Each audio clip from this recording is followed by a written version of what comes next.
Welcome to episode 11 of Run the Length. Before we get into this episode, I want to point you over to my Patreon. There are a lot of exciting changes going on over on the Patreon, and if you have dismissed it in the past, now might be a good time to take a second look. My opponent this week is Nick Kleemann, who is my practice partner and our resident Masons expert. At the time of this recording, Nick is ranked 30th in the United States and 88th in the world. This week we are changing things up yet again. I am straying from the alchemists and trying out the farmers. Since there are only 7 farmers released, we decided to forego the draft. Nick will be playing hammer, marbles, mallet, flint, brick, and tower. I am playing grange, peck, harrow, jackstraw, tater, and bushel. We select plots. I end up with brace for impact, who are ya, and field dressing. Nick's plots are knee slider, heroic landing, and wingback. The terrain on this board is an obstruction at the top. Then moving down we have a forest, 2 other obstacles, and fast terrain at the bottom. I win the roll and choose to receive. Nick deploys. From top to bottom we have mallet, marbles, tower, hammer, brick, and flint who is kicking. I deploy a little bit tighter than I probably should, but I am still getting a hang of this team. I place peck at the top, then moving down we have jackstraw, tater, grange, harrow, and at the bottom we have bushel. Nick kicks the ball really aggressively towards the bottom of the screen and is rewarded with a fantastic scatter. The ball lands next to the fast terrain. I allocate. I place 3 on jackstraw, 4 on tater, 2 on grange, 2 on harrow, and 2 on bushel. Nick allocates. He places 1 on mallet, 1 on marble, 2 on tower, 5 on hammer, and 4 on flint. I activate bushel, sprint to the ball, and kick it back to space. The ball scatters just behind the goal line. Nick activates brick and jogs him forward. I activate harrow, drop a harvest marker for being near grange. Harrow jogs to the ball and passes it to grange. The pass is bad and the ball scatters right in front of tater. Nick activates flint and realizes that to go for this goal, he will have to trigger tater's countercharge. But this is actually a misread, since flint could use where'd they go first to get in range and then charge tater. Nick sprints flint within 6 inches of tater. I choose to countercharge and hit mow down, knocking flint down. I activate grange and jog to engage flint, picking up the ball on the way. I buy honest labor and pass the ball to jackstraw. I miss the pass again and it scatters in front of peck, just outside of his pickup range. I forget to place grange's harvest marker. Nick activates marbles, jogging him up and extending his countercharge bubble. I activate peck. Peck jogs, picks up the ball, and drops it to jackstraw. Nick activates mallet and sprints him forward. I activate jackstraw and pass the ball to harrow. We finally make a successful pass, then we drop crop dusting on flint and it hits him. At the end of his activation, Jack jumps to the harvest marker he made. Nick activates tower. Tower sprints forward. I activate tater and attack flint, dealing 2 momentous damage. Tater's second attack does 3 damage. Tater's third attack does 3 damage. His final attack does 3 damage. Nick activates hammer. Hammer takes an influence off of tower for punishing march, then sprints forward, touching a harvest marker and destroying it. This ends the turn. Farmers are leading the momentum race 6-0. I automatically gain the initiative and choose to go first. I allocate 6 to grange, 3 to tater, 2 to jackstraw, 1 to peck, and 1 to harrow. Then I pick up a harvest marker and place an extra 1 on harrow. Nick allocates. He places 1 on flint, 5 on hammer, 1 on marbles, 1 on tower, 1 on brick, and 4 on mallet. I activate tater and attack flint, taking him out momentously. The score is now 2-0. I charge hammer. Brick's countercharge triggers. I play brace for impact. Brick's countercharge knocks tater down. I remove conditions on tater. This entire activation was a huge mistake. What I needed was a good way to start off the engagement. In retrospect, what I should have done was finish off flint with grange, then use my legendary and plot card to ruin his countercharge. Nick activates hammer.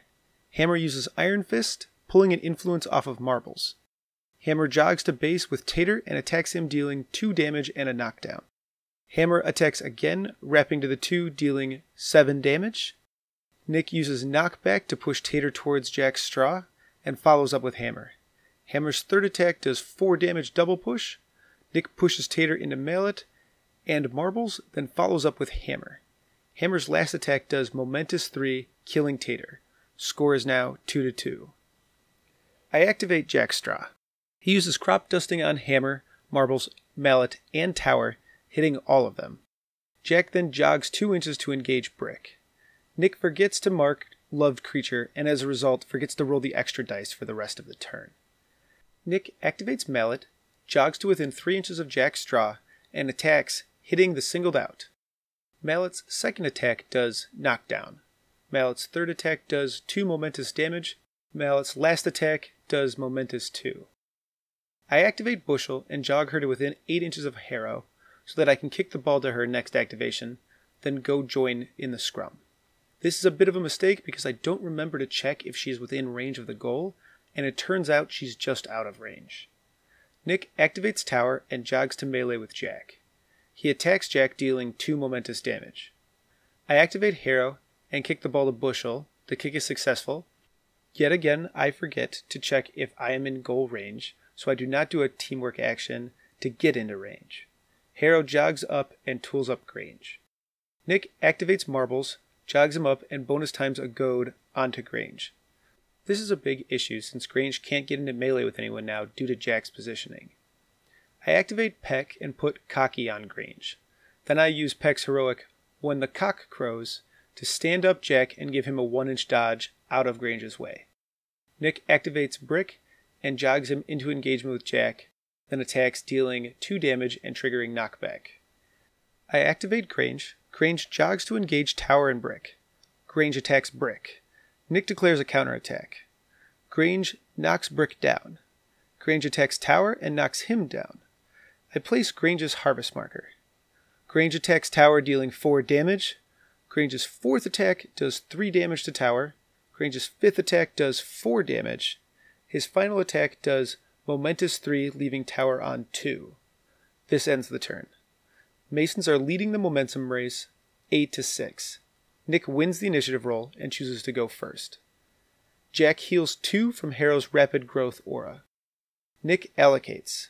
He places 4 on Mallet, 5 on Hammer, 3 on Brick, and 1 on Marbles. I jog Tater back on the pitch near the goal. I think this is a bit of a mistake where killing Flint again may have been a better way to gain victory points. I allocate.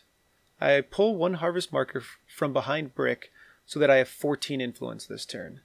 I place 1 on Peck, 2 on Jack Straw, 6 on Grange, 1 on Harrow, 2 on Bushel, and 2 on Tater. I think my allocation here is bad. I don't check to see if Bushel is in range of the goal before I allocate to her. This influence would have been better spent on Tater, potentially to mess up Hammer later in the turn. Nick activates Hammer and uses Iron Fist, pulling an influence off of Marbles. He then jogs to base with Jack and attacks him. Hammer's attack does 2 damage. Hammer attacks Jack again, dealing 2 damage. Jack's Reanimate triggers, bringing him back to 3 hit points. Hammer's third attack does momentous 3 damage, killing Jack. Score is now 2-4. Nick uses 2 momentum to stand up a Brick. Hammer makes his 4th attack at Grange, dealing 4 damage double push, pushing Grange into the nook with Tower and Brick. Nick spends 2 momentum to stand up Tower. Hammer's last attack does 3 momentous damage. Hammer puts up his legendary Hammer Time. I activate Grange and use his legendary to put up his no knockdown bubble and place 2 Harvest Markers. Grange attacks Hammer, knocking him down. Grange's second attack goes against Tower, knocking him down. Grange's third attack hits Brick, knocking him down. Grange's 4th attack goes against Hammer and puts up Honest Labor. Grange puts Constitution on himself, gaining Tough Hide, then hits Hammer again with his last influence. This attack does 1 damage through Tough Hide. Grange heals himself, bringing him up to 23.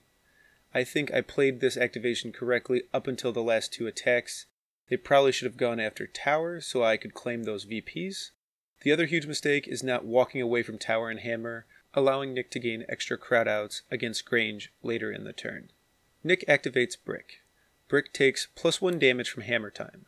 Brick forfeits movement to stand and attacks Grange. Grange declares a counterattack. Brick's attack does 2 damage. Grange's counterattack does knockdown. Brick uses momentum to stand back up and attacks again, dealing 1 damage. Brick's final attack does 2 damage. I activate Tater and charge Hammer. The charge does 3 damage, then Sweeping Charge does another 3 damage to Hammer and Peck. It's worth noting here that Sweeping Charge ignores Tough Hide since it's a trait. Tater uses Cropping to pull a Harvest Marker and heal 3, then I heal him with Momentum, bringing him up to 15. I think this was also a bit of a mistake not to heal Grange during this activation. Nick activates Tower and stands him up. I activate Bushel, eat a Harvest Marker for rerolling kicks, then see I'm out of range to score this goal. So I decide that I'm going to go for a snapshot. I pass the ball to Harrow and dodge 4 inches, then sprint to within 8 inches so that Harrow can pass her the ball for the snapshot later in the turn. Unfortunately, this triggers the monkey's countercharge, and the countercharge deals 1 damage. Nick activates Mallet. Mallet uses Hammer Time to take +1 damage. Nick jogs Mallet to engage Grange and Tater so that Tater cannot countercharge him. Mallet attacks Grange and wraps by 2, dealing 4 damage and singled out. Mallet attacks Grange again, wrapping by 1, dealing 5 damage. Mallet's third attack does 5 damage. His final attack does Momentous 2 twice, killing Grange and gaining 3 momentum. The score is now 2-6. This turn is now an unmitigated disaster. Losing Grange heavily hurts my ability to get this snapshot through since I lose the passing aura and am no longer engaging Brick so he can countercharge Harrow if he tries to get close to Bushel. I activate Peck. Peck jogs to engage Brick, trying to shut down countercharge, but I have to take a parting blow from Mallet, who just kills Peck. Peck drops a Harvest Marker. Score is now 2-7. Nick activates Flint and jogs to the fast terrain, then over towards the scrum. I activate Harrow and jog to engage Brick, and within 6 inches of Bushel to attempt this snapshot. I pass to Bushel and use bonus time, but I miss it. The ball scatters behind Bushel, and her and the monkey fight for it. Bushel ends up with the ball. This ends the turn. Masons lead the momentum race 3-4. I win the initiative roll and choose to go first. I jog Grange and Jack back on at the bottom of the screen. I allocate. I place 2 on Tater, 3 on Harrow, 4 on Bushel, 2 on Grange, 2 on Jack. I pull 2 Harvest Markers to place an extra 2 influence on Grange. I forget to bring on Peck and still allocate his influence. Be sure to mention in the comments that I'm a big fat cheater. So there are a few different options I have as my first activation, and I'm not sure I chose correctly. I could load up Tater and go in on Tower, knocking everyone down and dealing damage in the scrum, which was probably the correct choice since Tater is not engaged. I could activate Bushel and take the goal, hoping that I manage to get the ball back and hit a snapshot to win, or I could go kill Flint before he runs away.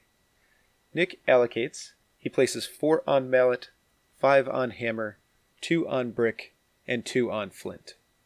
I activate Bushel and attack the monkey.